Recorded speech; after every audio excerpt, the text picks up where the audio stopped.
Hi, everybody. Welcome to Xuanzang's Tower. Thank you for coming. Looks like we're getting kind of a slow start this morning, which is nice. Um, doesn't matter when you show up, just show up, listen to our amazing classes, and enjoy and learn. Thank you so much, Marina, for being available to help us make these pre-recorded classes from Kyoto happen. And thank you to the whole team in Kyoto. If you guys hear this, especially Francisco, who's doing a lot of work always to make these classes happen. And of course, our amazing interpreters broadcasting these classes into many languages. Today, we have a class with Sugeng Geshe Michael, who's teaching him in Kyoto time during one of their scheduled class times. And we'll watch the video. Anything to add, Ben? No, I'm excited. Thanks for being here, everybody. All right. Whenever you're ready, Marina, let it fly.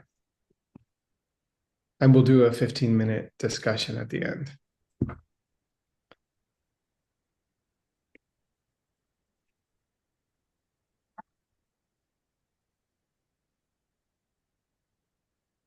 See what we got.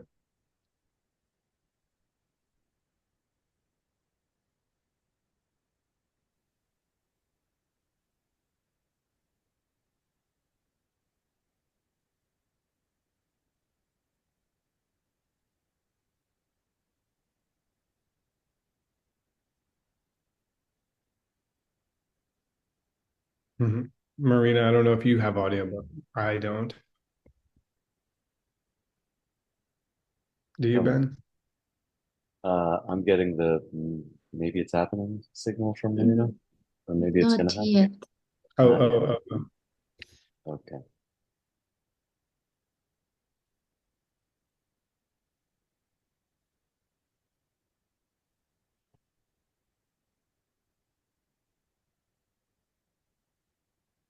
I'll work on my caffeinated beverage. Okay. Um, Yay.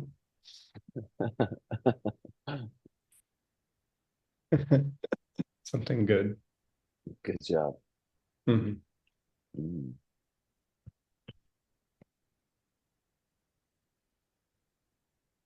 Hmm. Is it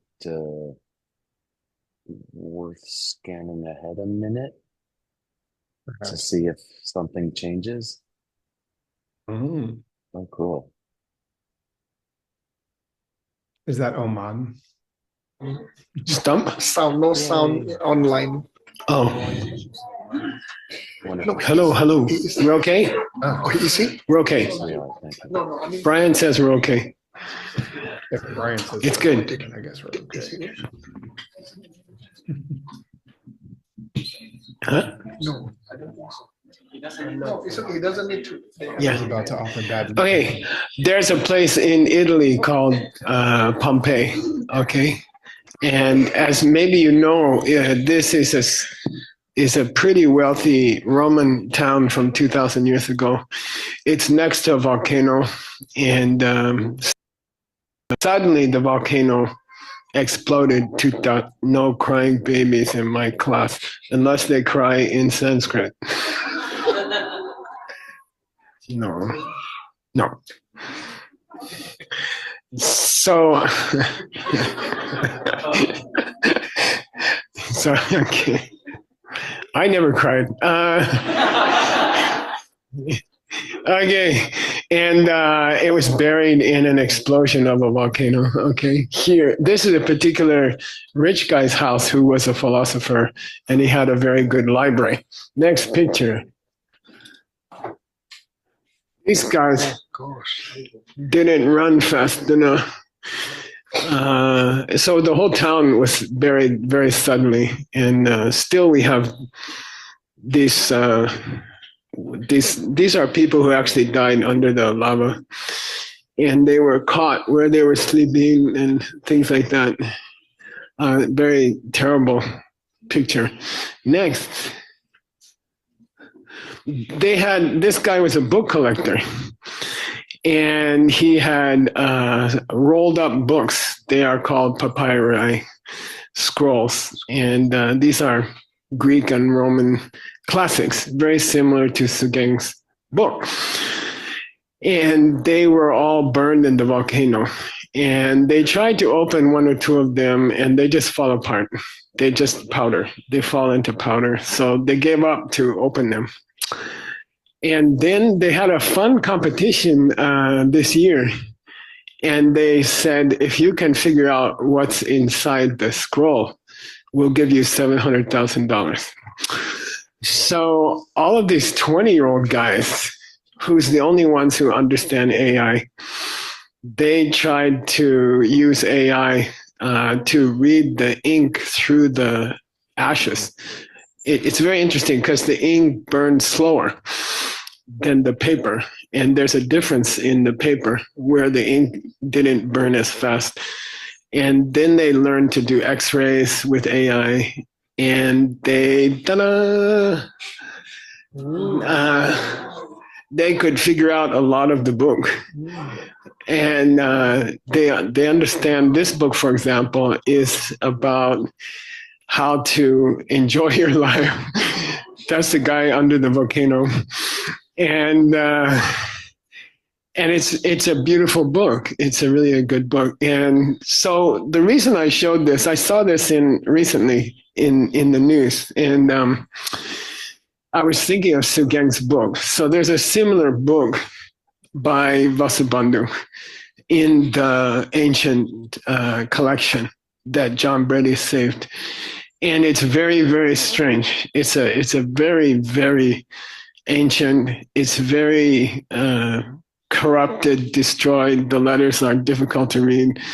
The ideas are difficult to read. The spelling's all wrong. And but it's by one of the 2 or 3 greatest Buddhists of all time, Vasubandhu, Master Vasubandhu. So we decided to try to figure it out, okay? And it's extremely difficult, okay? More difficult than the other translators. So I just want to prepare you for a frustrating class. Okay, Sugeng's homework. Okay. But we're doing a very, unusual job. Try to save this book, try to understand this book, but it's very difficult. Okay. Yeah. All right. Okay. I decided not to do homework, but instead do a review of the book. Oh, you like homework? I have homework. No, they want the review. Let's do a review, right? So you're the boss. Yeah, this is the like Geshe Michael mentioned. This book is by Master Vasubandhu, which was written 1800 years ago or 1700. So it is pretty old, and it is about the will of life. So I was interested on this because I think this is something pretty ancient, and it's interesting to see how the idea was originally sort of introduced before the modern days.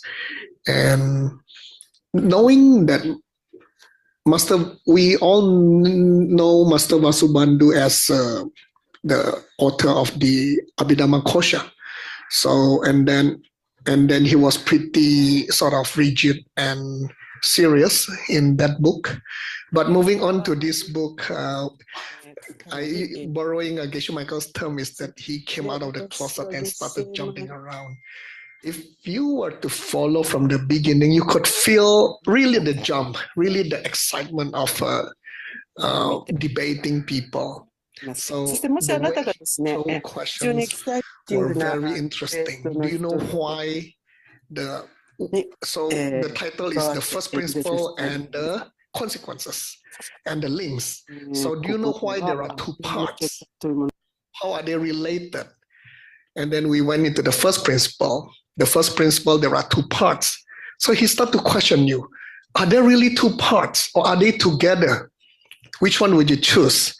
If they are together, how do you explain the relationship? So he went in further and further and further. it's like the other term that I like to use is like a bottomless pit, as in the pit is getting deeper and deeper. That's the feeling that I have when I jump into the discussion. And then he moved on to the first link. He moved on, continue the second link, and so on. Traditionally, typically, when we talk about the wheel of life, the first link is the most serious link, and most authors will focus on the first link because that is the key, the misunderstanding. But Master Vasubandhu is also a main proponent of the mind-only school. So guess what? He put a lot of emphasis on the third link. And we could really see he actually went very, very detailed into the third link. Should I speak slower? I hope so. So in the third link, so he started with argument. The third link is consciousness. So what actually triggers consciousness, right? And according to the 12 links, we know that the second link should be the trigger, which is the raw karma, raw seeds, right? But he then presented another idea that, hey, consciousness might have come from something else. And then he started to talk about the touch, about the contact. And that actually brought us to think about, hey, yeah, that sounds very correct. So, but does it mean that Buddha actually made a mistake by putting the link in the wrong order? You know, so he actually brought us into this tour of the philosophical debate, which is very interesting. And finally, he brought us to a conclusion that, hey, the order is correct because we are talking about the third link as a new life, We are not talking about one life. So here we have a very strong understanding that the whole wheel is not talking about one life. This is talking about another life. And then from the third link, we move on to fourth link. Here he has also another interesting idea. Third link is consciousness. Fourth link is what? Body and mind, right? So he was asking, so we know that second link triggers the third link. The karma, the raw karma triggers the consciousness, and then consciousness will trigger the body and mind. Now, when we talk about body and mind, what kind of consciousness does it go through? Being a mind-only guy, he talked about 6 consciousness. He spoke about 8 consciousness. So he was asking, are we talking about all the 6 and all the 8 crossing over together? And then from the fourth link, we will then trigger link number 5, which is the 6 doors of senses. And he was bringing us through the alleys. You know, when I go through this, I remember the Beijing alleys, the small alleys. I love alleys. And finally, to cut the story short, he just said that, hey, whatever the strong components of the raw karma will go, but not everything. Otherwise, if you have all the 6 consciousness together, then there is nobody who will be blind, or people with deaf, people who are deaf. So that is a very good conclusion, and I kind of like it. So, and then now we are at the point of this discussion about about the body and mind and the six sense organs. So I would like to invite all of you to join me in this journey to explore all the deeper nuances of the wheel of life that we don't normally get to hear from the modern authors. And all these thanks to Geshe Michael, the only person who can help us understand what is all this about in this very difficult text. Thank you, Geshe. Do you have translation? No. Oh, I have. Oh, yeah. I have. Okay. I was so excited with the content. I like it. Yeah, nice introduction.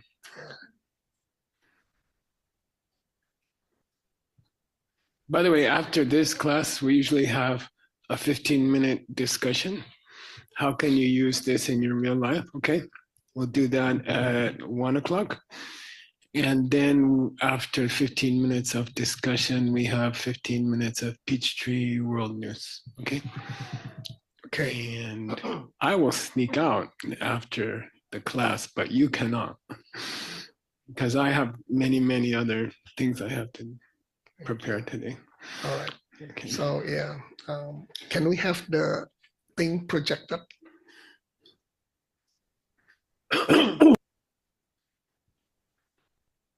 Okay. Okay, good. Oh, okay. So let me read. Demu pa dumete, demu pa me par yang le ki chedak ki, nam par she pa chedak tungyur, dele ming tang shuk chedak tungyur, dele keche duk ki chedak ko, she nam parik pe chero. So Okay, do you have a translation? Yeah. Okay. Just read it. Okay. Oh, yeah. Okay. Yeah. It's meaningless to talk about that, even without saying about it. According to details of the specific karma, there are corresponding details of consciousness, and that from those come details of the name and form. And it's only right that from that should come details of the 6 doors of sense. I don't know. Okay. English seems so difficult. Okay, what was the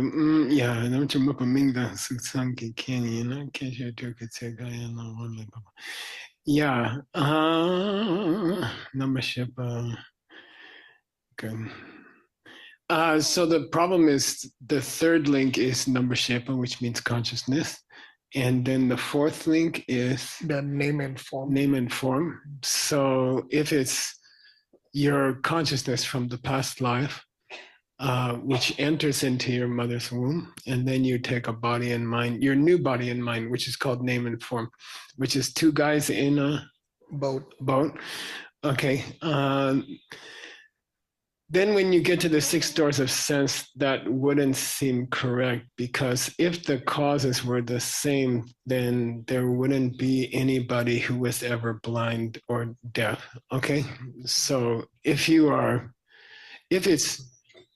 do you see things? Do you see this glass because I put this glass in front of you? Or do you see this glass because of your karma as projecting a glass? Which one?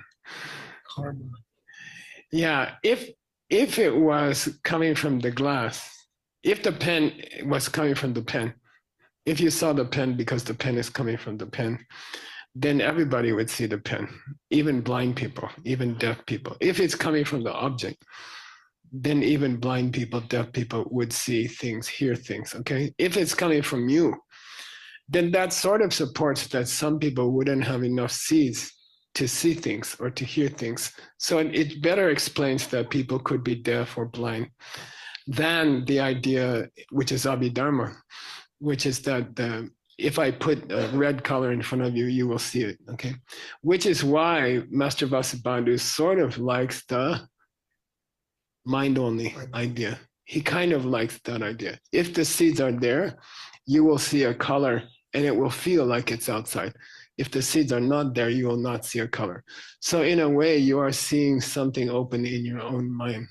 You are watching your own storehouse consciousness, and colors are opening in your own mind, and you are watching those things. It's not that if I put a glass in front of you, that's going to trigger perception in your mind, okay? He wants to go that way. He likes that way. All right. So it is only through the reason Lord Buddha didn't say link number 2 is objects and link number 3 is consciousness, and then the objects trigger the consciousness. The reason he didn't say that was that's not what triggers your consciousness, even of color. It's your karma, okay? The second link is therefore karma, okay? And then that's responsible for what you see. So any variations, chidak means variation. Any details of the karma are going to create corresponding details of the awareness in link number 3. Oh, 3, right? Okay, karma, the mix of karmic seeds in your mind is going to determine how you see colors, okay? And then that will affect your body and mind. What do you have a mind? are you colorblind, for example? Is your body colorblind? Seiji is funny.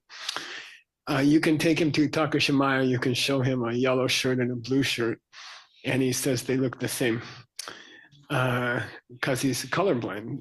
He has some color blindness. So, Mingda Suk Chedaktiger, okay, from the details of the karma, even the physical body and the mental part of the person are changed.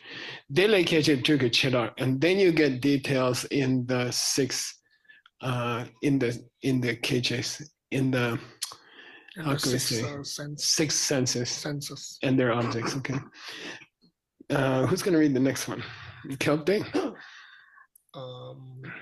And by the way, the book is very ancient. It was burned. It's very confused. No one ever studied this book.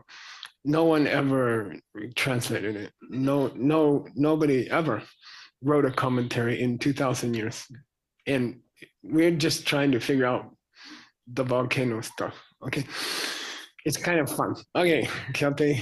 Venerable Cat, please. Ooh. Do we have a chair? You want to bring a chair? Okay.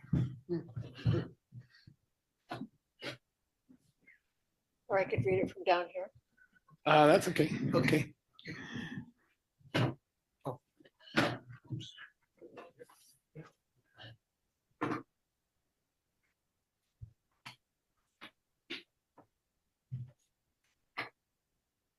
Gelte de che chak ki de che tak to me ngurna niji tar yang nga mani chi me kien du par mi nguro. Thank you. Yeah, good. If Chedaks in link number 2, for example, if details in your karma did not affect the details of link number 3, which is Consciousness. Your consciousness, then you couldn't say that link number 2 caused link number 3. Okay. If the person happens to be blind or deaf, then there must be some changes. There must be something not complete in the karma that caused their ears and caused their eyes. Okay, got it? Okay, that's Wheel of Life. Can I have Venerable Xuanzang, please? Uh-oh.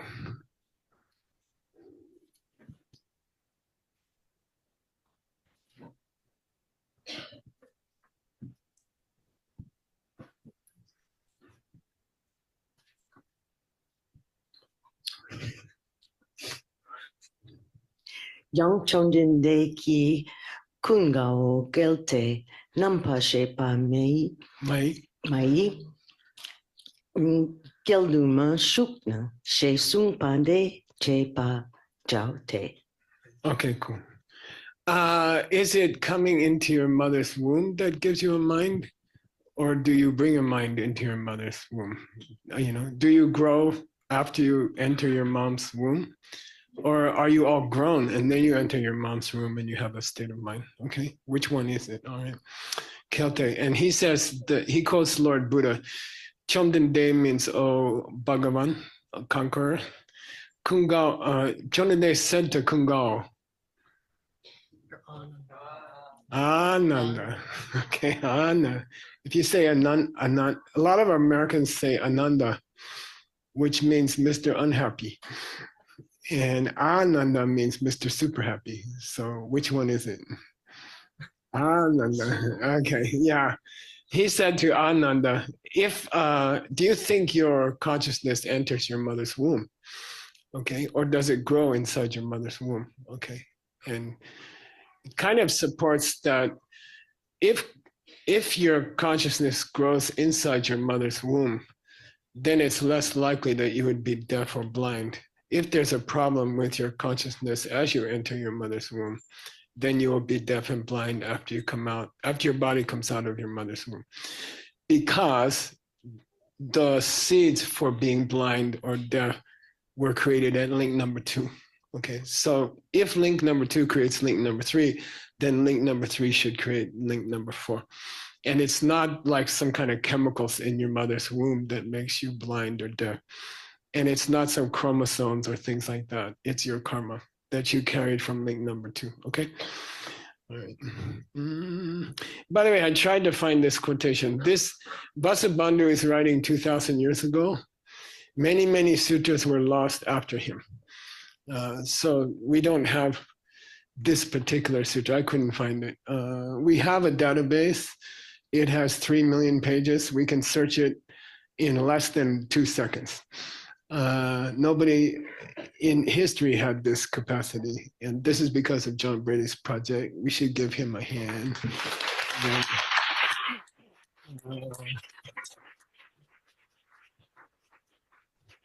So a lot of sutras were lost. There are 990 surviving sutras and tantras. And then we are missing many thousands. And some of them existed in Vasubandhu's time. We don't have them now. Okay, let's go. I found something close, but we'll have to work on it. Rishik, who's going to read? Can I invite Venerable Rin Chen Power, please? Rin Chen who?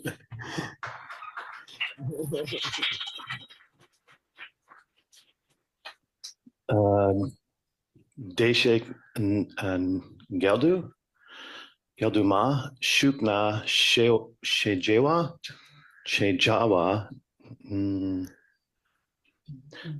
Ndi Dun Jitawu Gelte Ndi Dun Mi Jukpa Yinno Shena. Yeah, the quotation says if you don't enter the womb. And then there's a debate about what does it mean if you don't enter the womb. Okay, is there somebody there before you enter the womb? Does a person who's already there enter the womb? Or does something enter the womb and then the person grows? Okay, which one is it? Like that, that's a question. All right, you want to keep going? Yes.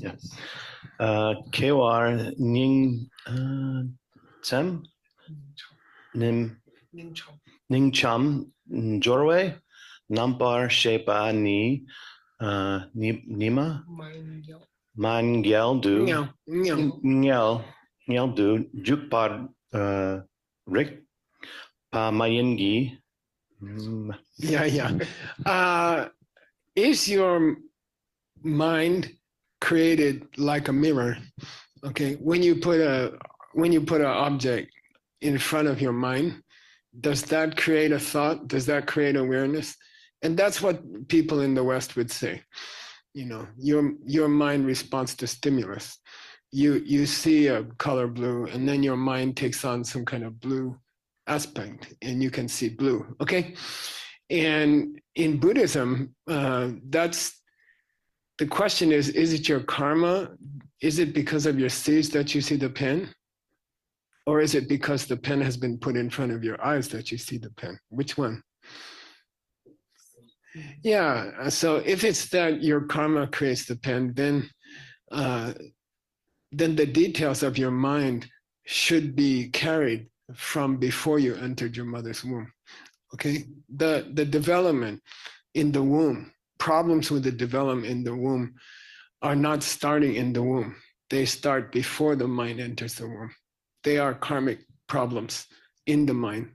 So you can't say in Buddhism that the mind is created by an object. You can't say, I opened my eyes, I saw the color blue, and then my mind responded to the color blue, and I saw blue. You can't say that. In Buddhism, you can't say that. You have to say, I carried seeds for blue from 20 minutes ago. And then I opened my eyes and those seeds opened and the blue came in my mind. So that's kind of a mind-only school idea. And he likes that idea. He says that supports the Wheel of Life presentation by Lord Buddha. Why? Buddha didn't say link number 2 is put the blue in front of Stanley's face. Link number 3 is because we put the blue in front of Stanley's face, he sees the blue. And then number 4 is, he enters his mom's womb or something like that. Okay, we don't say that in Buddhism. We say seeds came first. And then we say Stanley saw the blue in his mind. And then that mind, which had the capacity to see the blue, entered the womb. Okay, or maybe it didn't have those seeds, and it entered the womb and it was blind. Okay, got it like that? So the big question is, do you see things because somebody puts them in front of your face? Or do you see things because you have the seeds to see them? Okay? And if it's the seeds, then the wheel of life painting is pretty good. Okay?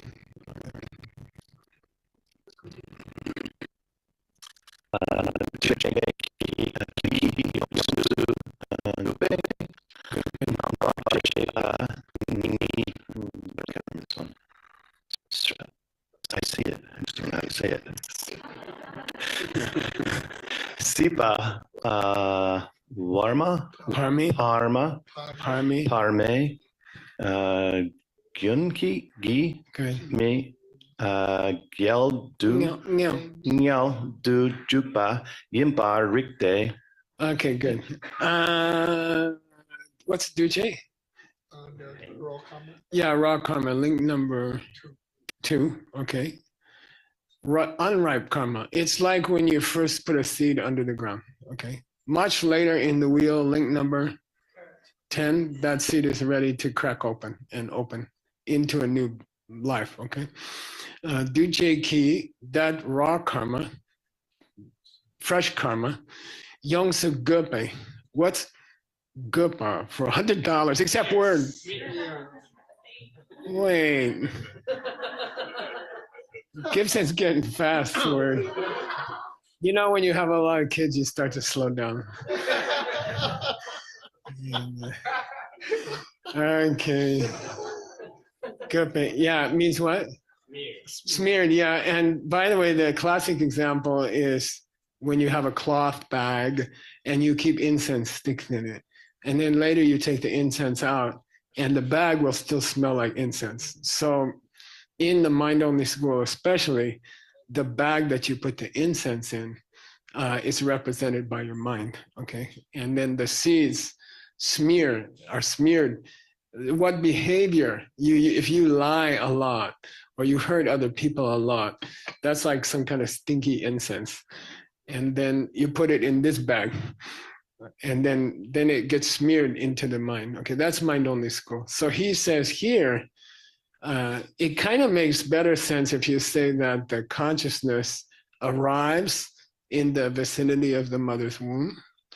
That consciousness has a smell that was put into it by the actions of the past life, okay?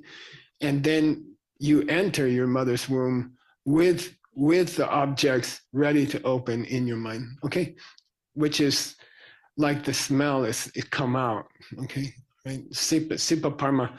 What's a Sipa Parma? Yeah, so Parma means somebody in the Pardo, Bardo being, someone who's between death and rebirth, okay? So their mind travels from the deathbed to the mother's womb, and it has a smell in it or scent of all the things you did in your past life, put different smells on your mind. And then when you get to your mother's womb, they start to open, okay? That's Rick's. Yeah, that makes sense. That's a better explanation. He's kind of saying, okay, that you don't see a pen because somebody put a pen in front of your face. He's kind of saying that. I'll say it again. You don't see a pen because somebody put the pen, or you don't see this phone because I held it up. You see this phone because your seat's opened, okay? You're not seeing this phone because I go 1, 2, 3, then I put it up in front of you. We think that, but it's not true. You see this phone because you have scent, smell smeared in your mind from past life. And then it opens, the karma opens and you see a camera. Therefore, the second link of the wheel of life is fresh karma. The third link is consciousness. Awareness of an object, awareness of a phone is not triggered by holding up the phone. It's not that the phone triggers an awareness in your mind. Okay, it's that your mind is sending out a phone. Okay, and that fits the wheel of life. Okay, wheel of life says link number 2 is karma. Link number 3 is your mind entering your mom's womb. Okay, the karma created your mind to enter your mom's womb. Okay, so the mind is not a reaction to objects. The mind is a flower growing out of seeds from your past. Understand the difference? One is like a mirror. You put something in front of a mirror, then it will jump into the mirror, right? And then in the wheel of life, you see this object because your seeds got ready and they opened and you saw the object. And then Geshe held it up because he had to. Because your seeds forced me to do it. Understand? Okay. It's a very beautiful argument. Okay. Who's next? Venerable Kelsey, please.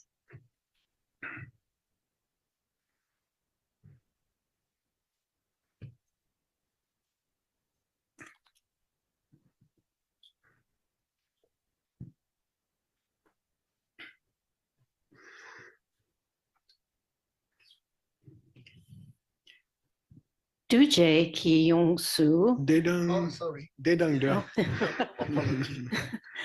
Dedang Drelwe, Chirchak Dang, Kuwa Dupanamintang, Suk Su Nampar Minpa Ni Kuntu, Gyelwa Yinte, Gangle Nur Nur, Pur Nampar, Shakpa O. Okay, good.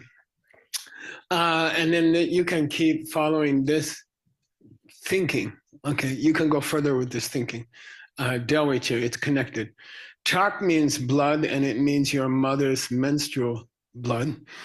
And Kua means semen of the father. Okay, the semen and the blood, Dyupa, comes together. When they come together, you get name and form. And that's a code word for body and mind entering the womb or in the womb. Okay, so is it that semen and blood come together and then there's a body and mind in the mother's womb? Is that what makes a child in the mother's womb? Nambar Mimba, is that how a child ripens in the mother's womb? Kundu Gyawa Yente, it could be, but it would have to be Gyawa, meaning, yeah, it would have to be senseless. Like if you drink too much and you fall down and you're, you know, if the child comes from the blood and the semen, then it should be senseless because they are physical. They are not mental. Okay. If the child grows from two physical things, then what enters the womb and what grows in the womb should only be physical. And then it would be senseless. It would be like a stone. It couldn't perceive anything. Okay. If you come from blood and semen, then you would not have a mind. Okay. Kangle Nornorpo. Nornorpo means, I like to call it milk scum. Okay. So if you're from Singapore, for example, and they are drinking a tea like Britishers, and then you put the milk in the tea, and then the tea gets cool. And then on top of the tea, there's a thin layer of milk, we call scum. And you put your finger in and it sticks on your finger like that. Your body after the second week is like that. Each few weeks of development in the womb in ancient Sanskrit has a different name. And this one is called Nornorpo. Okay, Nornorpo means sticky little bubble gum or something like that. Okay, so if you are just a product of blood and semen, then later on inside the womb, you should be just a little sticky piece of gum without a mind, with no brain. Okay, with no mind. Okay, because there was no mind in the blood and there was no mind in the semen. Okay, all right, that's good.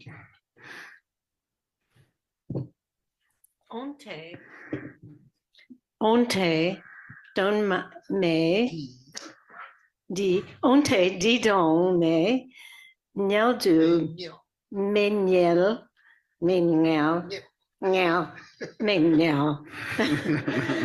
Du mi kê wa yin na, ni de se ming tang, zu ke pa ko na yin pa, pe, okay, yin pe de, kengi de ki war mi, ke war mi rikso.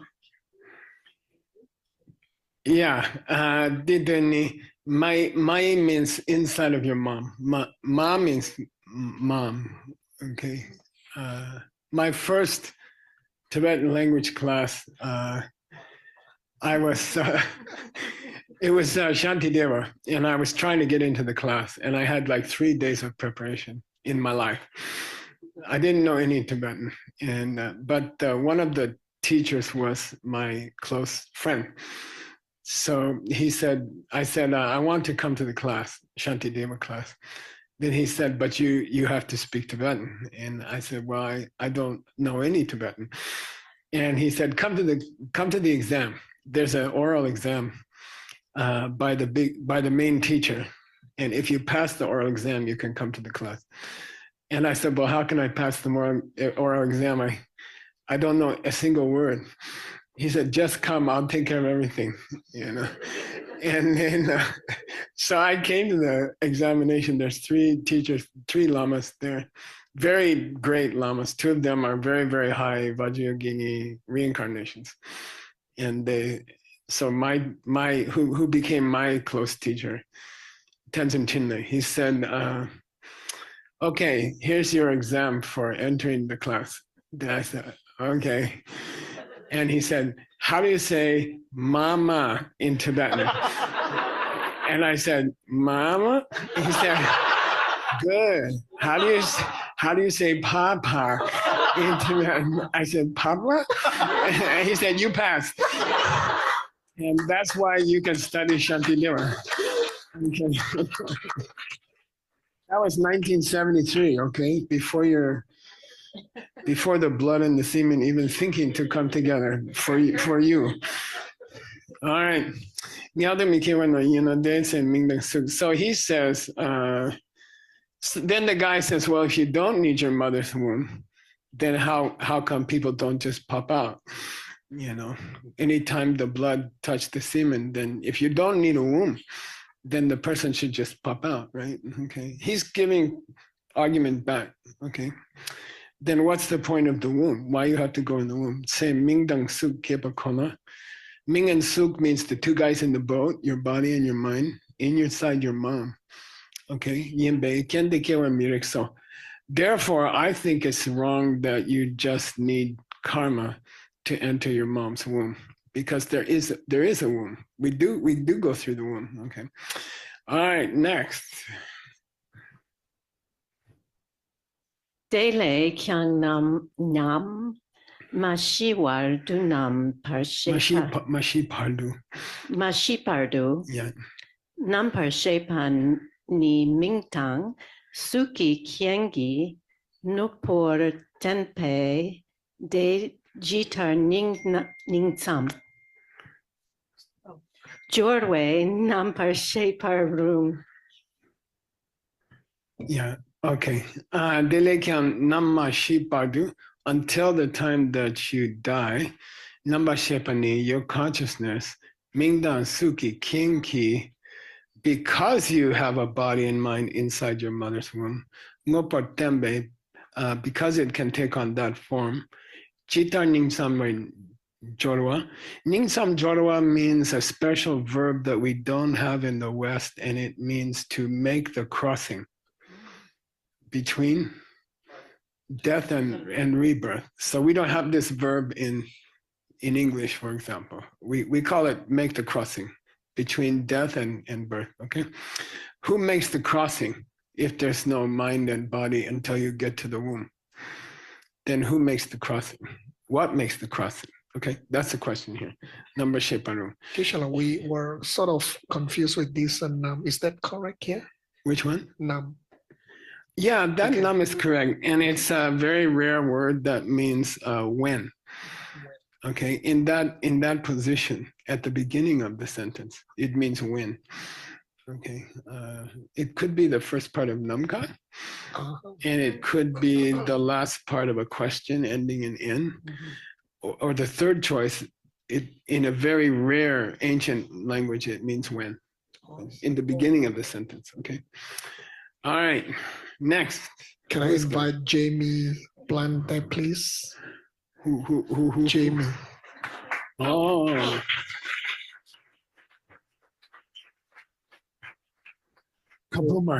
TKB boss. Okay. Oh, okay. That's okay. This is the seat. Which one? Do de dile. Do de delay. Nampa shepar. I can't see from the TKB work. Nampa shepe. Kengi. Good. Pungpo. Good. Nape. Good. Mingdang. Shukten. Pe. Ning. Tam. Jor. Wei. Nampar. Shepar. De. De. Ji. Tar. De. Dang. Lanchik. Yun Bei. Oh, Jung Wei. Mingdang. Shuki. Can do room. Yay.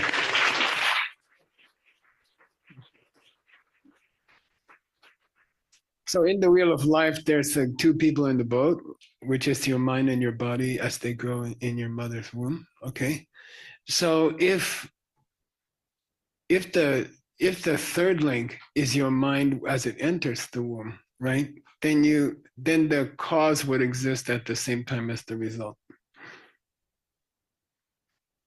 Okay, there's your mind entering the womb, and there's your mind which it causes, which is your mind in the womb. Okay, so if your mind is entering the womb, there shouldn't be a mind there yet, right? And that mind doesn't have a cause. That mind starts in the womb. If the scientist is correct, and the chemicals in your mother's body create mind and body, which is what science says, then there shouldn't be any state of mind that enters your mother's womb. There should be no one Ningsam Jorwa. There shouldn't be anyone to make the crossing. If your mind starts inside your mom, there shouldn't be a state of mind that crosses from your old death to your new life, okay? And in that case, you're free to do whatever you want morally, right? Because there's no consequence after you die. There's no connection. Got it? Okay. If there's no mind to enter the womb, if the mind starts in the womb, then one of the main arguments in Buddhism for being a good person is canceled. Okay. All right. Tu Chime. You want to continue? Sure. Yeah. Do Chime Kenyan no Shena Yang. Yeah. Suppose you say the mind that enters the womb is the factor that creates the mind in the boat, inside the womb. Okay. Yes, there is a mind inside the womb. There is a state of mind inside the womb that grows.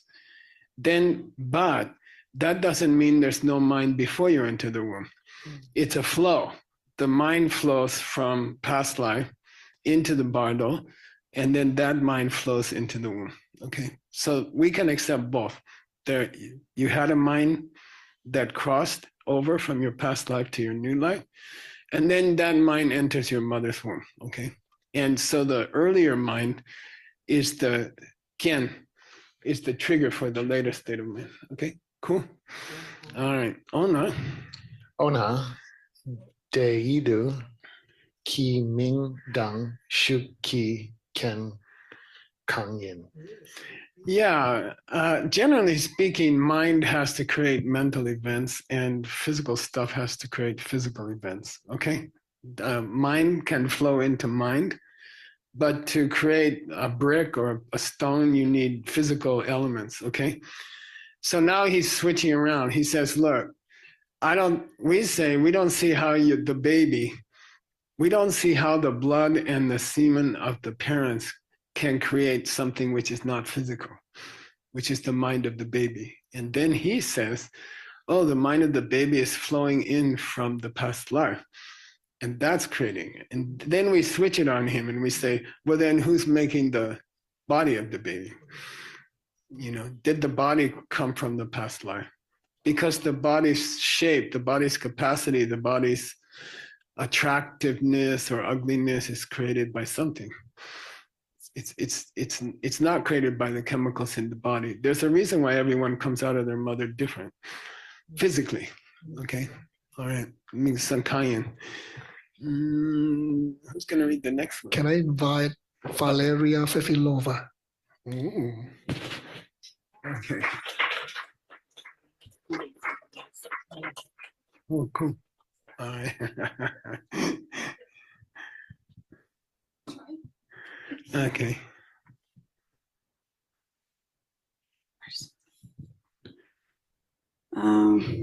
We can do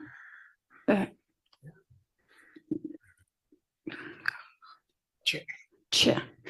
Yin na che, shena yang de ni ke ka ke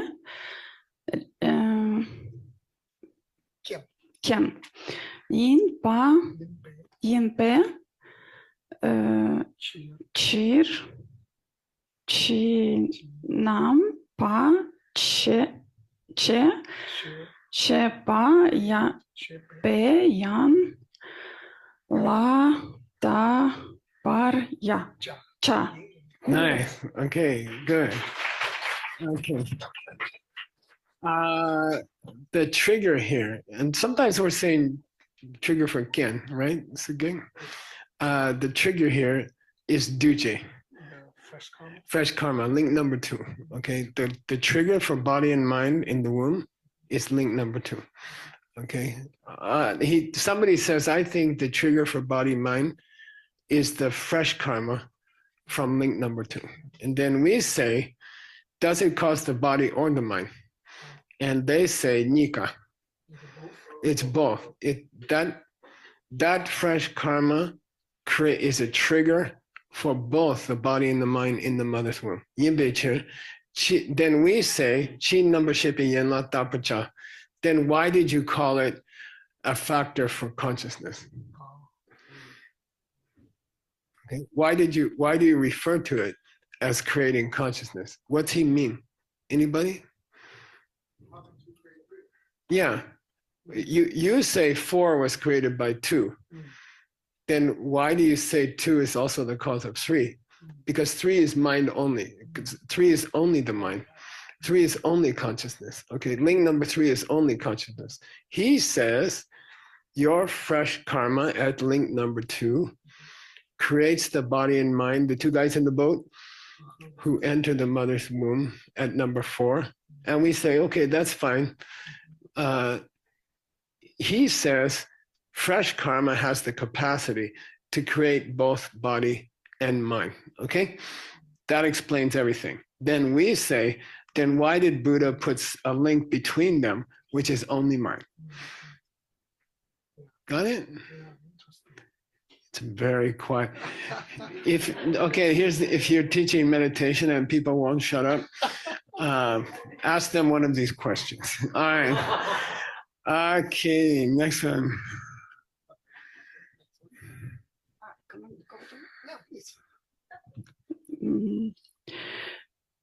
Mindan chu su ko na kone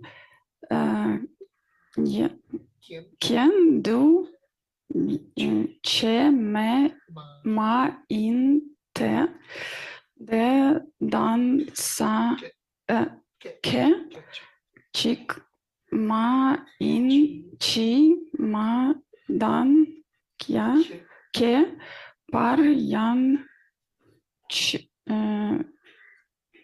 Chi, chi, si, yo. Okay, cool.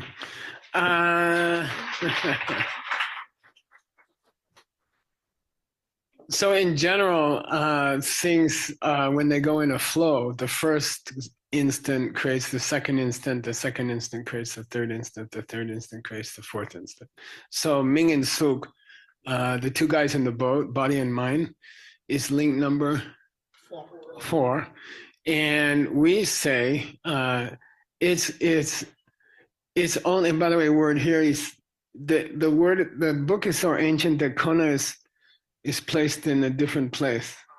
You see, it's not after the noun, it's before. Okay, it's not that the only cause for physical, it's inside your mom you have a body and a mind, I agree, but it's not that the only cause for that body and mind is fresh karma. Okay, he says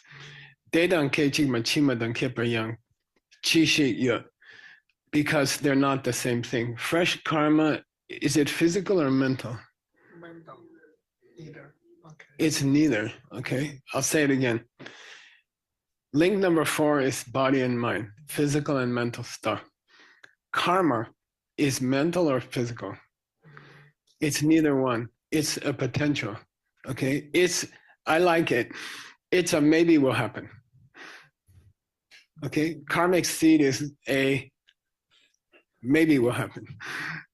So it's not physical, it's not mental. It's a maybe will happen. Like, is Geshe gonna get $1 million in 10 minutes? It's a maybe will happen. It's not money, it's not mine. It's not physical, it's not mental. But it's a maybe will happen. Potential, okay? Which means it cannot be physical yet, and it cannot be mental yet. Your karma, your karmic seeds are not even physical, and they stay in your mind, but they are not mental, okay? They are just possibility. They are just a possibility. Possibilities are neither physical, you cannot touch possibilities, neither are they mental because they don't think, okay? Possibilities don't think, and possibilities have no physical characteristics. Therefore, they are just maybe what happens, okay? It's a nice word, I like it, maybe what happens. Yeah, there's a word, maybe what happens. They are maybe what happens, okay? I don't know. Somebody says, you're gonna pay me back that money you owe me, you can say, that's a maybe what happened. Maybe will not happen. Again, therefore, I don't see that there's much similarity between the result and the cause. The cause is a maybe will happen. The result is the body and mind inside your mother's womb. These are 3 completely different things, okay? Maybe will happen has no physicality, and it cannot think. Therefore, it's something between, okay? But somehow it's going to create a body and a mind, okay? And it's crazy. It doesn't make sense. How can a thing which is a maybe will happen create your body and mind? Okay, those are physical and mental. Mental things should be created by mental things. Physical things should be created by physical things. Maybe what happens should create maybe what happens. You see what I mean? They're all different kinds of stuff. All right. So we are refuting the other side. It's right? confusing. Don't ask me that. Yeah. Right now we're just pointing out a problem. Okay. Okay. We can use it to support ourselves or not support ourselves. Depends. Okay. Can I invite Captain Bill McMichael? Yay, please? Captain Bill.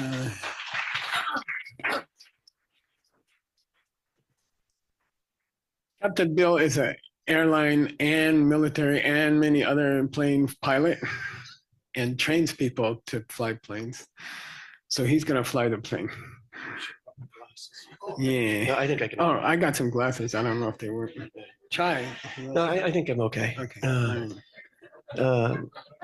Shendak na ridu cheki ken gi ming dong suk she chu na suk me par ning sam jorwa ten par gyute dena suk me bei chiro sheo. Yay.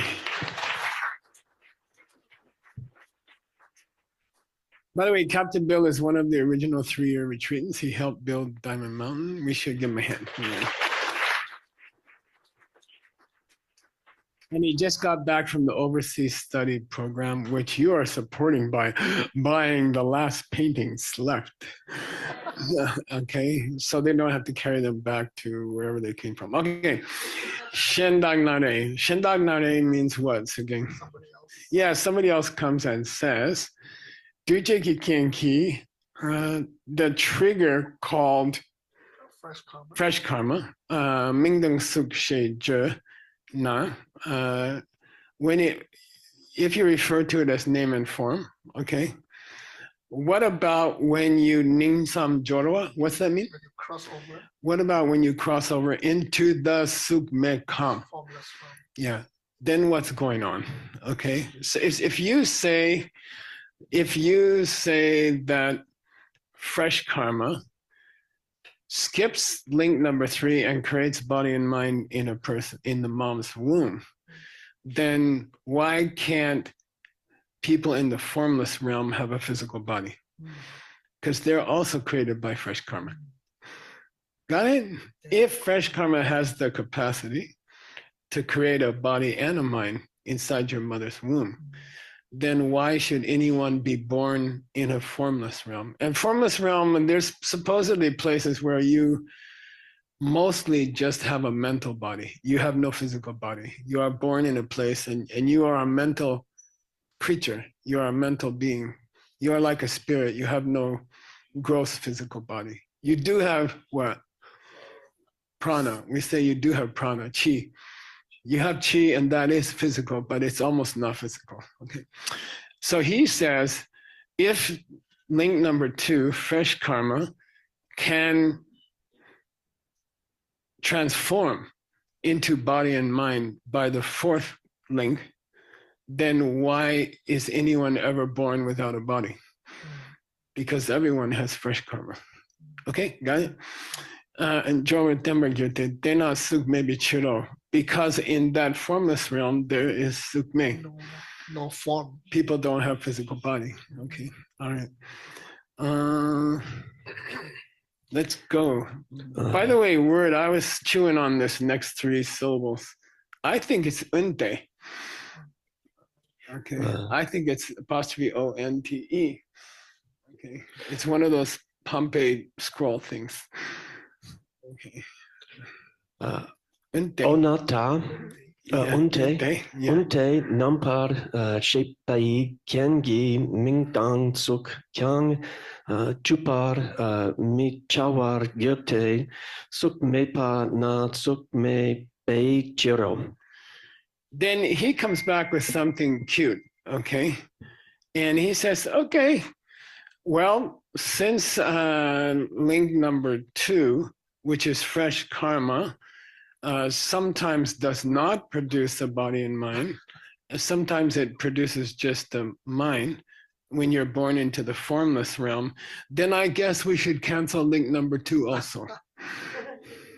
Why?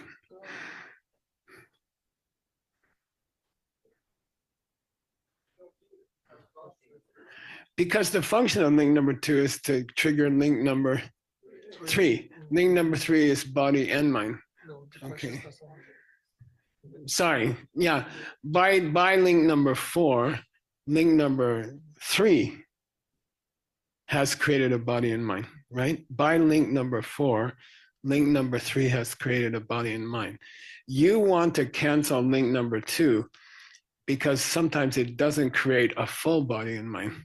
In that case, you should cancel link number 3 also in your presentation, in your version. Why?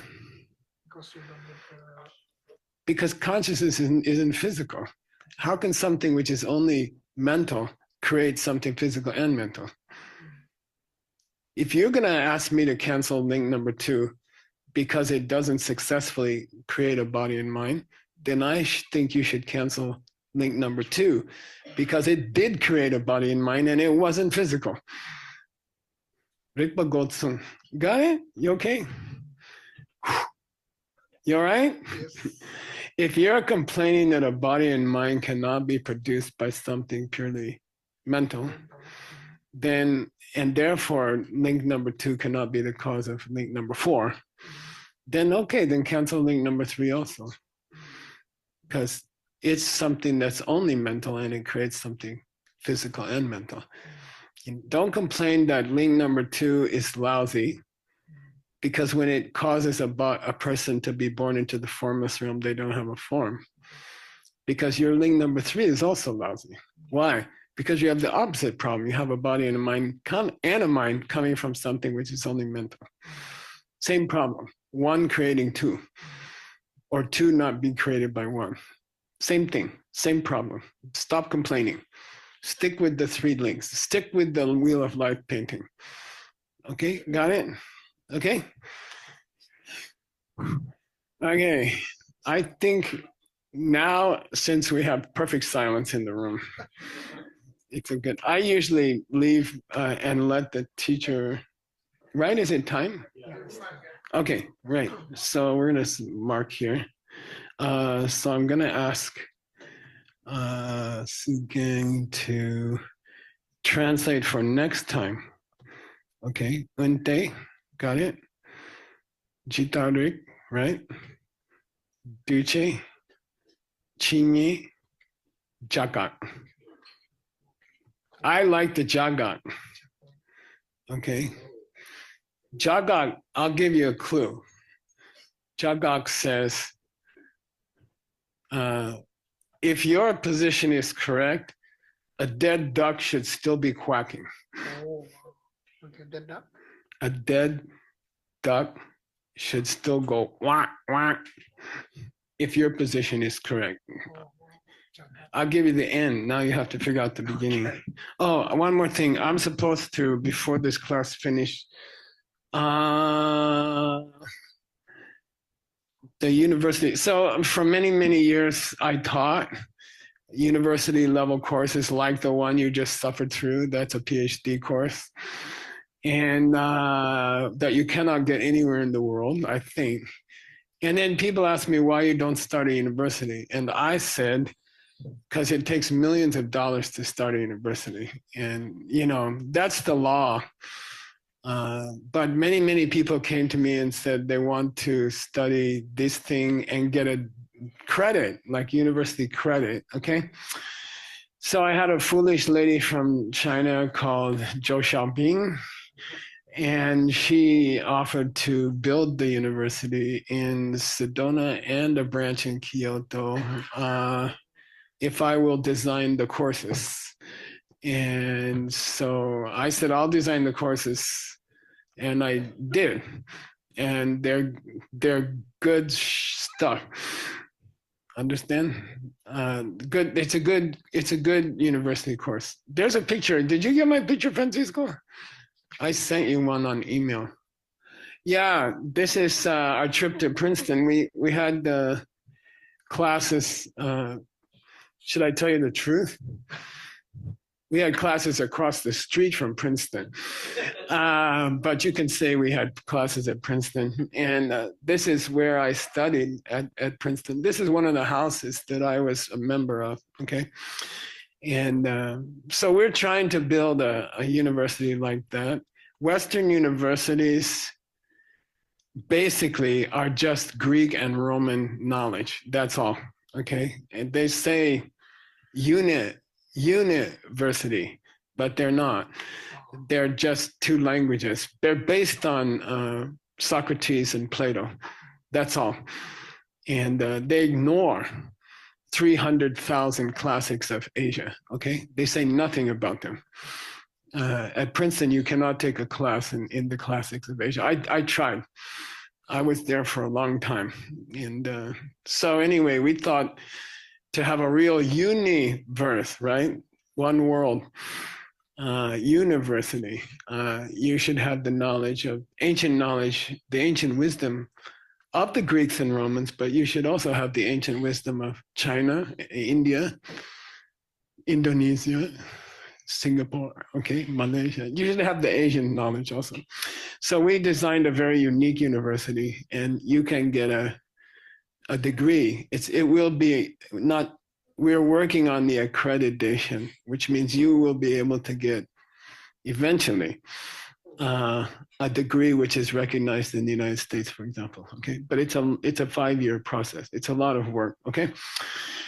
Anyway, you're quite welcome to come. We are a new group is entering in March, and that will be happening in Kyoto. So that's like a 1-hour flight from Shanghai, right? So you're welcome to talk to the crazy president, Zhou Xiaoping. Okay. And I think it's going to be awesome to have a university degree, like right now it's an MBA degree. To have an MBA degree that is really universe, it's got the wisdom of the West, Greek and Roman, but it also has the wisdom of Asia. And it's unique. It's the first time in the world. And I think it's cool. Okay. What's the one more?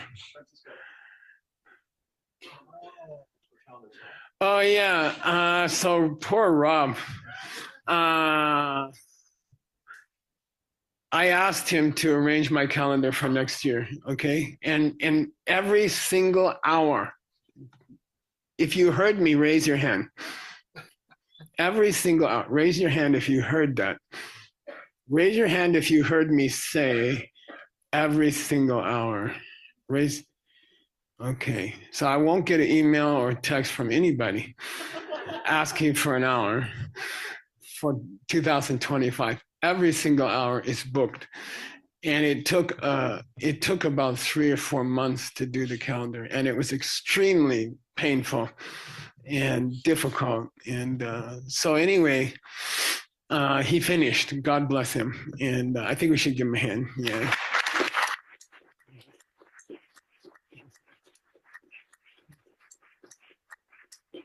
I'm worried that he will never want to do it again. But anyway, if you're curious what's going on next year, you can see a lot of the schedule from that. Okay. All right. So I'm going to leave. I think still we should have a discussion for 15 minutes. Okay. Okay.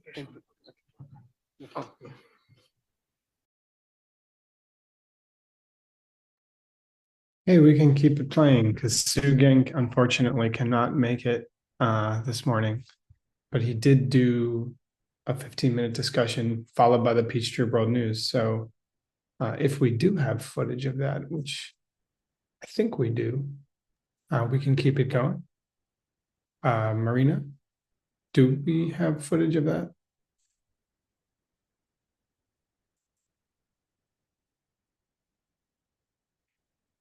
Or anybody from the Worldview production team who was playing the video?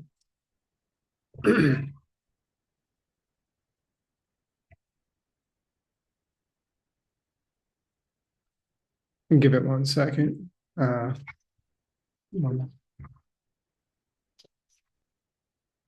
Absolutely, sweetheart. I had to say good morning to my daughter. Okay, I guess if we don't hear back, we can have our own discussion. Marina, please do or somebody on the Worldview team, let us know if there is any footage or if there is a Peachtree World News footage. Thank you. So,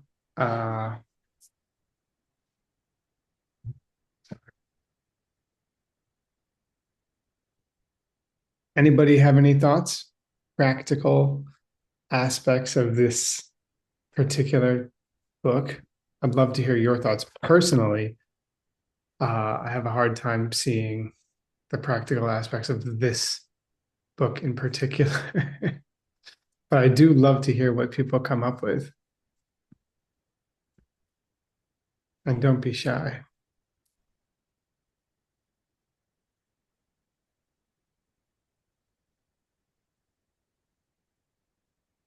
Okay, well, we'll start a discussion, and then if you feel like chiming in, feel free, okay?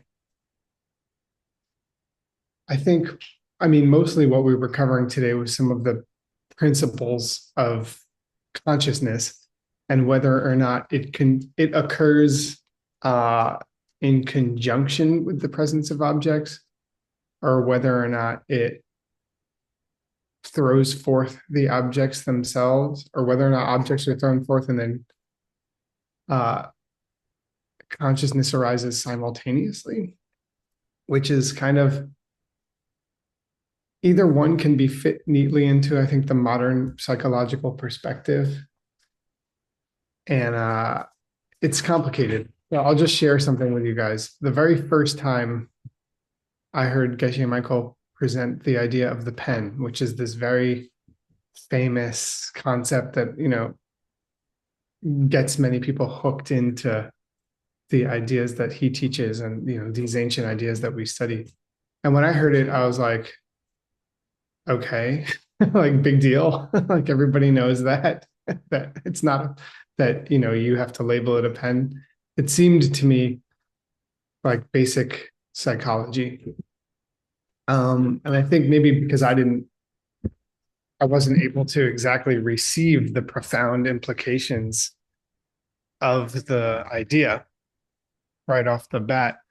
And so I think that somebody had to sit me down and be like, no, you don't understand.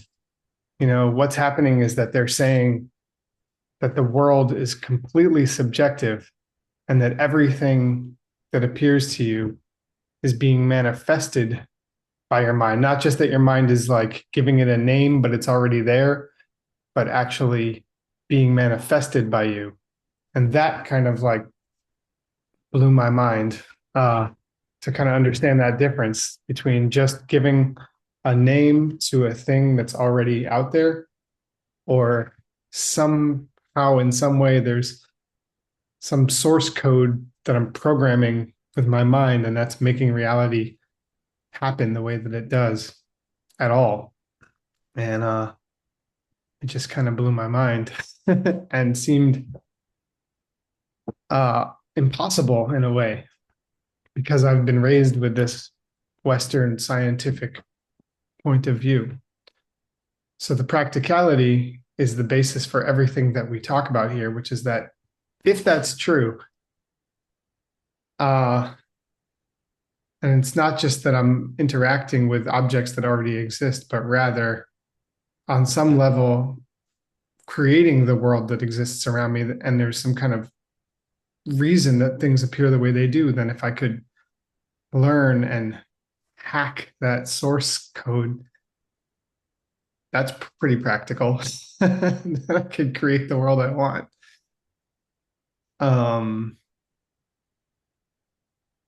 So I don't know, it just took me a while to really relate with the depth of what was being presented with the pen. And I thought that I think when we study the wheel, it gives you, especially with somebody like Geshe Michael explaining it, it gives you some access to the profound implications of the explanations on the wheel of life. Peter, do you want to say something? You can speak. If you have such the opportunity. Hey. I'm not. You don't have to be dressed up. Okay. I'm a little nervous. No, I didn't hear the whole class, unfortunately, but at the end, what I heard, I thought was interesting for me, from a result point of view. I mean, if the potentials that we are working on to create a reality that we want, obviously not create the physical, and I'm claiming also mental now, because if it doesn't always create the same physicality that we expect, then it, I guess, also not necessarily will create the same mental continuum, then enlightenment is possible, because one of the big challenges, I think, in my understanding still, that if this has been going on in different ways without beginning, changing it to something substantially different is a pretty big hill to climb. And so anything that says, hey, it could be something completely different, is kind of hopeful. So that, I don't know, does that make sense? Yeah, it makes sense to me. I mean, I think that that's what kind of keeps me working hard at this practice is the understanding that things could be, I don't know, for me, it was always like this. I think even Ben and I were talking about this a little bit the other day, but like, if you can be a little bit happier, yeah. Where's the line? Like, how much happier could you be? Could you be a lot happier? Could you be happy all the time? And if you could be a little bit healthier, like, where's the line? Can we find this border of, yeah? Because I feel like if you asked my dad or something, he'd be like, well, you can be happy this much and no more, because you have to be unhappy this much time. Right. But forget Buddhism, forget, emptiness, just sure. Logically speaking, if there's potential, there actually is no border of how frequently you can be happy or how happy you can be. So I think that's another benefit, listening to, like, potential on one level sounds very not tangible and therefore a little bit frustrating to some degree. But if you think about it, it's a word with big potential. Potentiality, because it leaves no, as you said, there are no, no boxes, and that's cool. Anyway, thank you guys. This isn't meant to apply. Anyone wants to say no, I'm wrong? Yeah, I'd love to have that debate where somebody shows me the line of how. Yeah. But there is a line of how much breakfast you can eat, because I've tried to eat. There's just a nonstop. There's not infinite potential. It's really common, right? That you hear people say somehow that you have to have unhappiness to have happiness, or that somehow you only know what cold is because of what is hot, and no one ever proves it. There's just this like strange article of faith that people have that somehow happiness is defined by unhappiness. Yeah. And I see no reason why that should be true. And in fact, there's a cute debate you can make, right? Where if you say that everything has to have its opposite to exist, then everything having its opposite would have to have an opposite. So it's just nonsense. It's not true. It can't be true because that's silly. And there's I'm in. I think that I see no reason why it shouldn't be possible that we could have happiness and not have to somehow preserve unhappiness to have our happiness.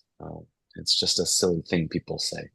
I think it's a very good discussion. I mean, it's a very sad discussion actually, because for me, it indicates even in my mind that the moments of happiness are so short, and they're usually sandwiched with some kind of unhappiness, that we're making this weird connection because of the time, like one comes before the after and so on. But it's not true. Like, I just ate a little bit of ice cream, and the moment I take the ice cream in my mouth, I don't need unhappiness for it to taste good to me. And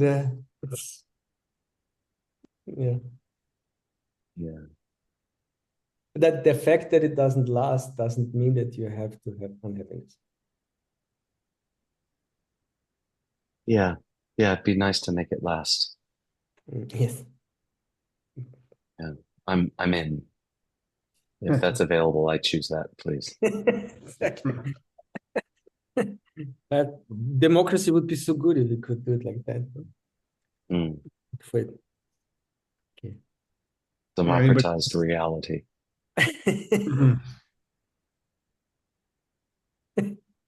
Yes. What about the gentleman there with no shirt?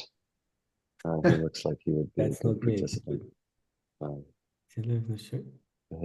Cute kid. Oh, there. That guy there. I wonder if he'd have any other. He's just trying to figure out the seeds to be able to be healthy from eating candy only. He's taking notes somewhere there. I cannot read it, unfortunately. I think that we are getting the Peachtree World News segment queued up. Great. Are you guys ready for that? They are ready. I am. So unless anybody has any other ideas that they would like to discuss or share regarding today's text, or I have a question to you too. Uh-oh. No, well, so and it's a sincere one. Why are we going into these details so much? Of the, like, on a happiness level. Who the hell cares if that, like, it's obvious, in a way that we think that this is good leads to good, and why care about the third step or the second or the fourth? That's my question. I think about this a lot. And I think that there's a few answers that I've come up with.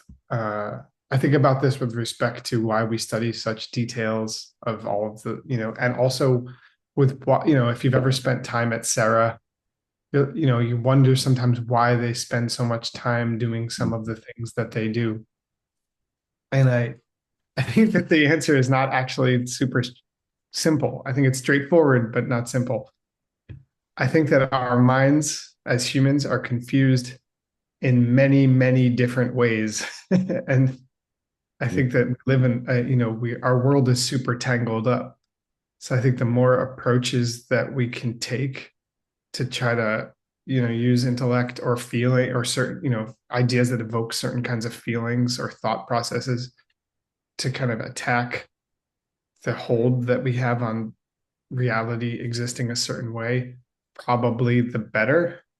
Maybe not always, but I think more often than not, it's going to be helpful to just, I also think just the practice of being in this pondering, like being in this kind of philosophical examination rather than just doing anything else in life, is probably more powerful to help untangle your mind. So it could honestly just be at times busy work to keep your mind doing something a little bit more virtuous. This is, and I think that even for pujas and things like, because our tendency, and maybe it's just me, probably it's just me, but is to let the mind, indulge in less useful habits.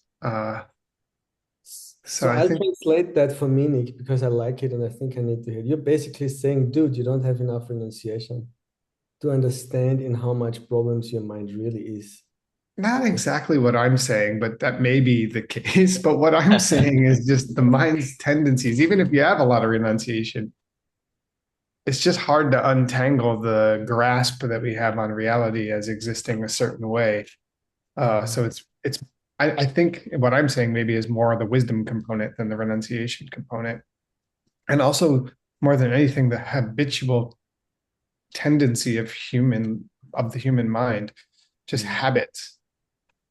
That's just one approach. I have this idea about samadhi or concentration or single-pointed concentration that especially while we are not very good at, while we struggle to keep our mind on one object, these grand discussions they're all on one object. Our mind wants to jump around to a bunch of different objects, but there's something really important about the practice of keeping our minds focused on one thing, reality, the nature of reality, and love, and the way those two intertwine. And if you could just keep your mind on the nature of reality is love, and the nature of love is a lack of true nature. If you could just keep your mind there in all day, every day, cool. Then maybe you don't need all this exercise. Sold. Right. But it's hard for me to keep my mind in that one place, sort of.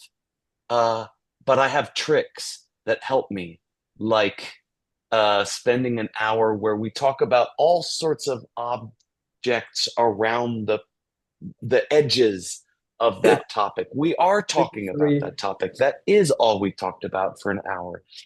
That is the whole conversation that the three of us have just been having together. We're still just talking about that one thing, and talking about it in a lot of different ways allows even my mind to stay there. I think that should be a sales pitch for the mix. No, you're called mixed nuts anymore. Everything's a sales pitch with you. It's good. I know. I should be thinking that way more. It's very precious we have you to think that way. No, but that's a cool thing, no? To think it's I think so. Thank you, guys. Thank you, Peter.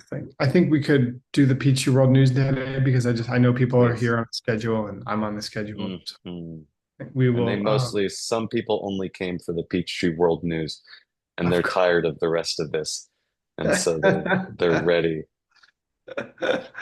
So I'm gonna say thank yous and goodbyes now. Thank you everybody for joining us. Very, very happy to see you here, and very lucky to have such a wonderful community of, supportive and friendly faces every week. And I'm just so glad we all get to study these amazing ideas together.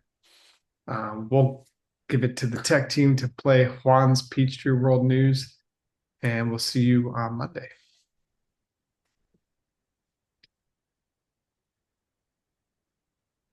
So when you guys are ready. All right.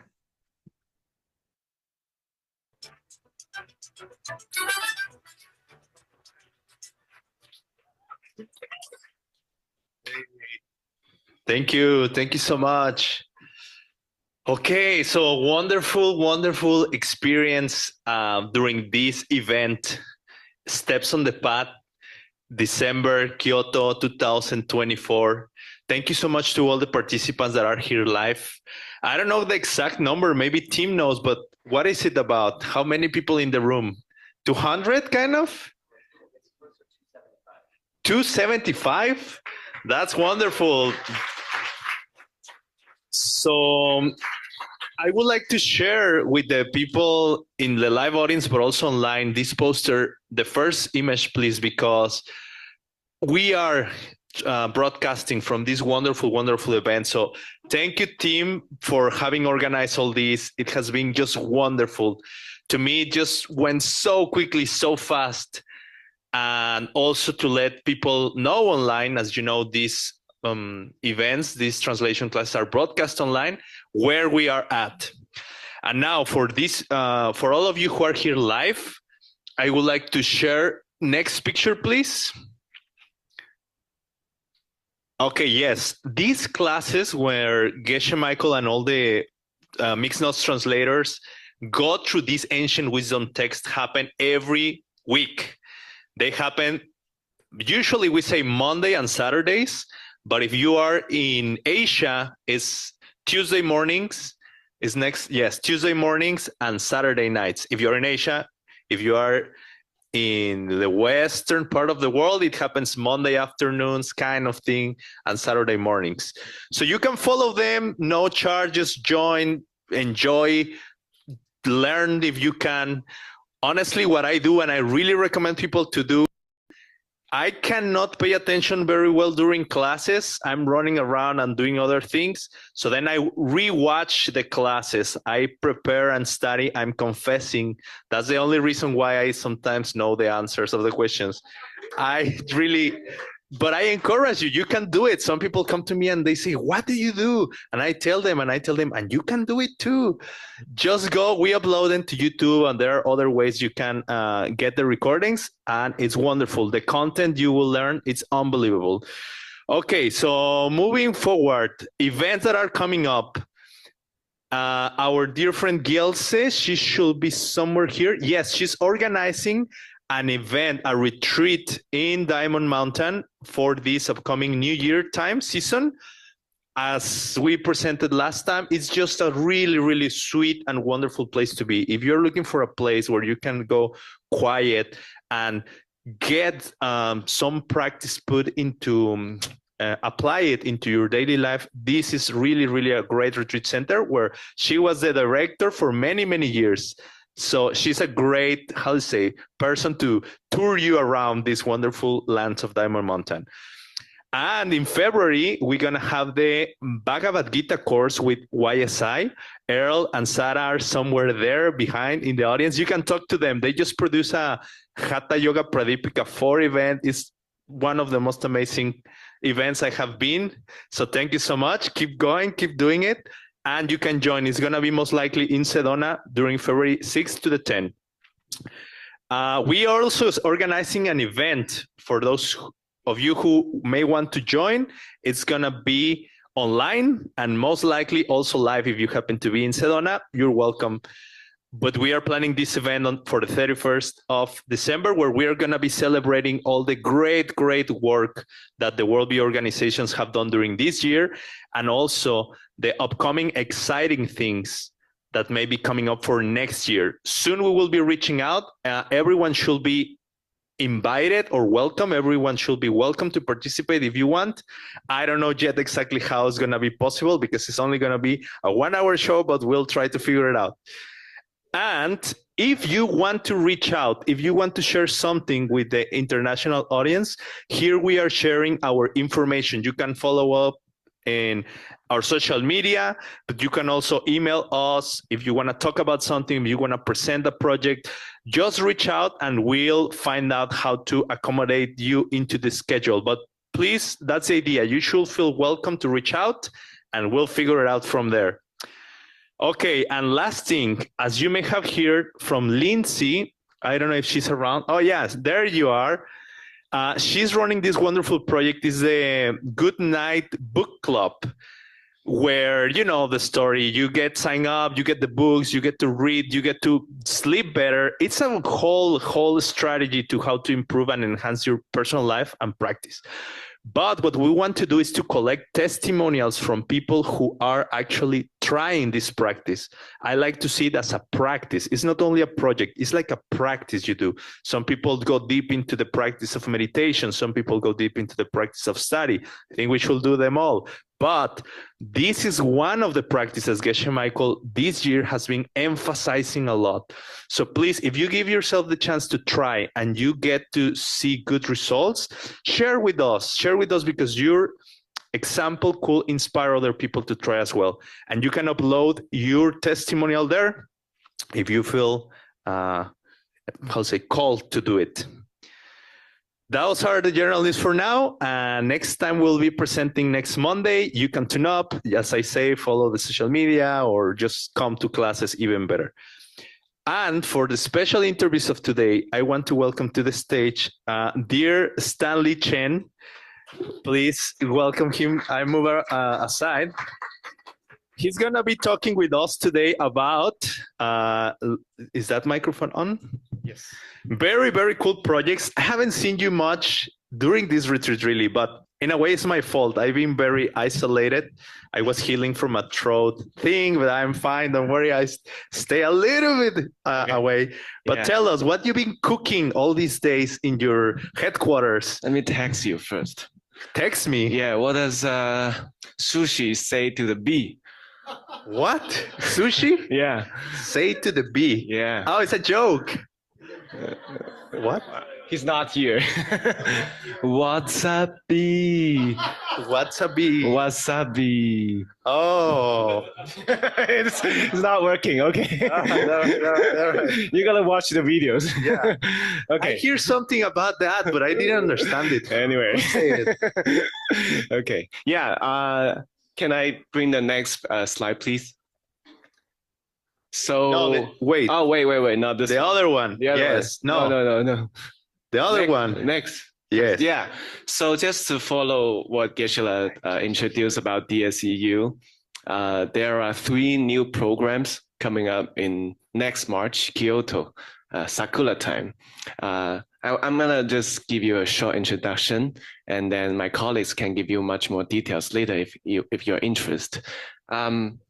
Starting from this side, it's called YLP, Young Leaders Program.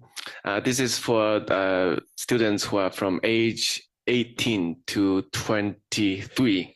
Yeah, when the program starts. So if you are 7.999, it's okay right now. when it starts. If you reach 18, it's fine.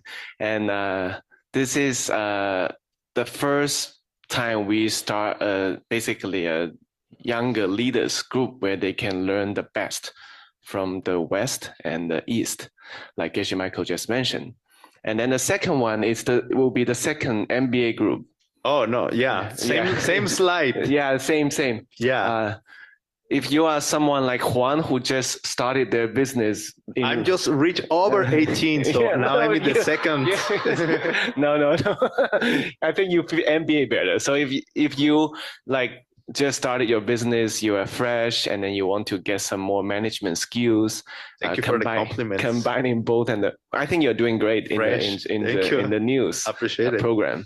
Then MBA is great for you, and this will be the second group because we are graduating the first group this December, I think. Yeah, and then the last one, it's a new thing. It's called SLP. It's a strange word. That's like for Rob Haggerty, no? No. It's called Stratosphere Leadership Program. Not stressful, stratosphere. So basically, this program is for someone who already have their own life achievement. Like you've been here in your life, and then you realize what gets you here cannot get you higher.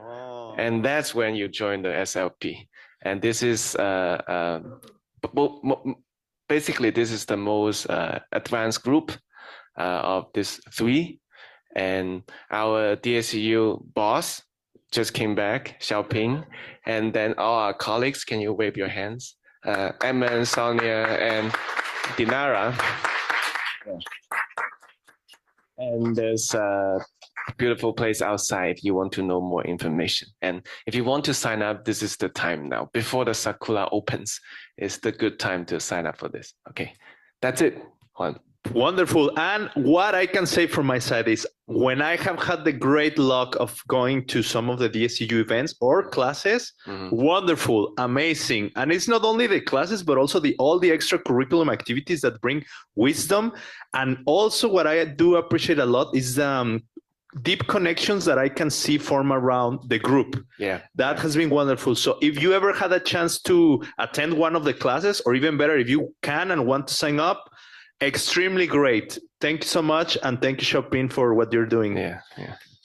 Check it out. And you have another thing, no? Yeah, one more little thing. The last slide. Is this? Yes. So I just want to give you the dates first. Geshe Michael in next year, April, from the 8th to 13th, will go to Dunhuang himself with us. We are going to organize the first innovation retreat in Dunhuang with him together. So he hasn't been back since 2015 or 16, and he has been always talking about Dunhuang. And finally, this year, if you know, his schedule is already crazy, but he worked really hard, and all of us work hard to create this extra chance for him to go to Dunhuang. So it's a really, really unbelievable chance. Dunhuang is the place 1,000 years ago in China. It's in the Gobi Desert, by the way. It's where the four ancient civilizations, the ancient China, the ancient India, the ancient Greek, and the ancient Persian met together. It's like a hub for the ancient Silk Road, where all the great ideas travel, where all the great business activities happen, and where all the great innovation happen in the last 1,000 years. So it's a great, the best place in Asia to do this kind of program, innovation retreat. If you want to develop a skill, a tool for your creativity, for your innovation, this is a great program to go for. I don't know what we are doing exactly yet because we just got the dates, but I got inspired by ACI. I feel like it might be great for a lot of course, Chinese friends, you're very welcome to go. But if you are not from China and you want to meet your ancient ancestor, Dunhuang is a good place to go because maybe if you're from the West, you're somehow connected to Greek or Persian, then it's a good place to go. Maybe we can do something similar. And I'm talking to the director of ACI team. Maybe IR can cooperate with the mountain house of the 5 houses. And then we can create a truly international event in Dunhuang. And you're very welcome to visit my beloved family. That's it, Juan. That's wonderful. And we hope like somehow Peachtree World News can have eyes there. Okay. That's wonderful. So thank you so much, Stanley. Okay. And really, really thank you for everything you're doing. Thank you as well. Okay. So before we come up with our next guest, I would like to share a quick video with you because it's relevant for what he's gonna be talking about with us. Is the one in the shower? Just kidding. No, just kidding. That's the one. That's the one. Juan is whining about why Come, team, come. Oh. in the hallway when Geshe Michael walks by. And what's your opinion about it, T? Whining is for people who don't understand karma and emptiness. It's Juan, not whining. Whining. Okay, but now, okay, in better news, can you tell us about what is happening in your phone? Oh, we're super excited that the Marie Kondo event's finally getting a lot of traction. I just got 100 signups for the online event. And all that in just 3 minutes, right? Yeah, someone must have advertised. Exactly, and we're gonna find out. We're gonna find who is doing this. They're gonna get what they deserve. All right. Whining. See you guys later. All right. So we are actually would like to hear from the audience. If you can raise your hand if you were the person selling 100 tickets yesterday. It's time for confessing. We don't know who, but apparently someone was helping big time. Yeah. Or not. Now we are not sure. But here we are with Team Lowenhub. So first of all, please give him a big clap because he just produced an amazing, amazing retreat. Geshe Michael was so happy with this venue. And thank you so much, really. Not for only this, but for all the years of producing events and for friendship. Very important. Thank you so much. And the patience. Anything else? Well, not live right now. All right. There's no whining. I like that. Yeah. I learned how to pronounce Juan. It's not Juan, it's Juan. It's like a little, like you have to get a little in your throat. It's like if you say who? Who? Juan. Juan. Yeah. Oh, I just learned how to do it. So since we're on the topic of Marie Kondo, let's just go to... Are you going to go? Yeah, let's go there because we started there. Okay, great. So what's so giggly? What are you guys doing over there? She's crying? Oh, no, laughing. Laughing. So we're going to start with this event that's happening tonight at 7 p.m. Japan time. There are many of you here who have yet to sign up for this event. And it would be a shame if you came all the way to Japan and didn't get to see the premier Japanese organizer who's world famous in Geshe Michael talk tonight, the differences between outer organization and inner organization.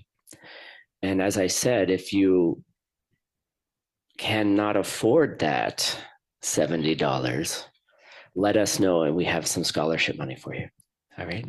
And those of you online, please join as well. And if you're in a weird time zone where 7 p.m. is, I don't know, 1 a.m, you can also get access to it on a rebroadcast that we'll be doing very shortly. So please join. All right. So what's coming up here? We've talked. No, don't show all of them yet. Oh, okay. Oh, this is us. Okay. So we're talking about the 5 houses, right? This new organization, and we have this cool thing. People are like, they're like, Juan, which house are you? I don't know. I like a few, and then Geshe Michael was saying also considering the one that I do the least. Which one is your least favorite? I think my weakness, honestly, is the meditation. I think is the weak side, but now it's attractive because of that. Right. So, but I mean, I'm not saying. I'm just saying. You know. Right. I'm not making a decision yet. Okay. So the question is, what house are you? Like, which house do you feel most connected to? You know, and as Juan said, I'm practicing, all right? He said, you know, maybe the best house for you is the one that's the most uncomfortable. You know, maybe if you spend some time with meditation and samadhi practice, it actually would be the best thing for you, which is what I think he's saying. Maybe. You know, so start thinking about it. Which one is you, right? And you're going to be allowed to move around. And, you know, like 95% of you are like, I want to be part of the diamond house. And I'm like, great. Now you got to do the work in one of the other houses anyway to be able to be in the diamond house. Get it? Right? You're going to have to do that work anyway. So which one are you? And which one are you really attracted to? And we need help. This is going to be a massive, massive project. So what are we starting with next year? The first program we have is in April. Where is it? Which is? I don't know. This one. This one? Okay. Right? Yes. Nope. Not the other one. That one. So we're calling it a new beginning, right? We'll be at Diamond Mountain. And it's going to be, actually, we're going to include all 5 houses in the program. You'll see how it fits together. And this is going to be at Diamond Mountain. Retreat cottages are now available. All right. If you want, hey guys, can we shut the door, please? Oh, wait, well, there's been things happening. Yes. Yeah. A few minutes, yeah. Yeah. Okay, we need to hurry up. Tell them, team, tell them what you really want to say. What I really want to say is sign up now, because we only have 30 retreat cottages. So if you want to come, there's going to be 5 days of classes and then 4 days of deep retreat with a possibility of extending more time. So that will be at Diamond Mountain. And then in October or in July, we're going to be at Mexico City for the Wisdom in the Times of Chaos, specifically focused on the devil debates the angel. This is a beautiful, beautiful program. All of these programs will be online. So don't worry if you're not able to make it. And we have some cool things happening with local programs being run by local organizers in Asia. Jasmine Yao has offered to start those programs. We have a couple other people. So maybe you can't come to Diamond Mountain, you can go to other places as well. Wonderful. And of course, I will say try to come to Mexico City. It's wonderful. Right, I am, Mexican, right. So what other thing but that can say? That's all we can say, basically. The truth. So I have one more thing for the just local audience. So when we're done. Sure. So what should we do? I'm done now. Done? Yeah, I'm done with what we have to say here. Okay, so thank you very much. And just finally, remember one last thing. Tech Table, please. One last chance for people. If you want to come up sometime here at the stage, you can reach out there. Not to team, but anyways, it's okay. Just talk to me. All right. Yes. Okay. Or you can watch our videos and stuff later. Thank you so much, and see you, hopefully really see you all or as much as you can tonight at the Marie Kondo event. It's going to be wonderful. Thank you. And it's time for... But I need 2 more minutes. Team Lowenhub. All right, 2 minutes here. Is Jasmine here? Yeah, please come on up. So Jasmine really helped us out this year to start building a lot of excitement around this program. And she brought 20 people? No, like 30. Jasmine brought 30 extra people here that we needed to get here. And we have a special gift for all of them. And I wanted to present you with the first one, and then you'll get on the back and you can give them to everybody. But I want to thank all of that group of 30 people. It's very, very special to us that you came and you supported ACI, because without your help, this event may have been financially difficult. So thank you all very much. Thank you. Just one sentence. Yes. 在这里，我也特别感谢我们的 VIP 学员愿意来支持这个项目。所有的在 VIP 群的学员哈，我们接下来会有来自 ACI 的一份小礼物送给大家，谢谢大家的支持。Thank you. Thank you, Jessica. And is Yuki and Mei Chan here? Is Yuki here? Yes, come here too. Is your mom here too? Okay, well, this is for Yuki and her mom. This is the second person who saved our butts. And she brought many, many people here. So we have a gift for you and your mom as well. Thank you. So thank you for your service to ACI. Thank you. And I just want to thank the tech team, all the volunteers, and everyone who helped out. We have one more class left with JB and Connie, if you would like to stay, one more hour. And then we'll move over to the other venue starting at 7 o'clock. So thank you all very much. And we'll give you about a 10-minute break. What's that? We'll announce at the very end. Okay, cool. Thank you guys.